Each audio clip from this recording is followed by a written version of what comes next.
ایران در یکی از شدیدترین دوره‌های خشکسالی تاریخ خود قرار دارد. ذخایر سدها به شدت کاهش یافتند. سد امیرکبیر فقط 8% آب دارد و برخی منابع آبی دیگر طی 2 هفته آینده خالی می‌شوند. این وضعیت تأمین آب شهری و کشاورزی را به یک بحران فوری و تهدیدی جدی برای امنیت غذایی کشور تبدیل کرده است. ما در یاسندیشان سریرسپهر به عنوان فعال در حوزه نهادهای کشاورزی مسئولیت خود را نادیده نمی‌گیریم. به همین دلیل محصولی در راستای مدیریت مصرف آب به سبد خود اضافه کرده ایم.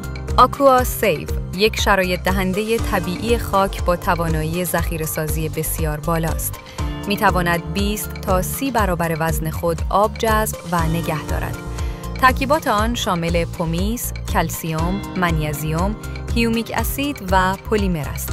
این ساختار به حفظ رطوبت، کاهش دفعات آبیاری و افزایش مقاومت گیاه در برابر خشکی کمک می‌کند و برای کشت‌های فضای باز، گلخانه‌ها، فضای سبز و گیاهان زینتی مناسب است.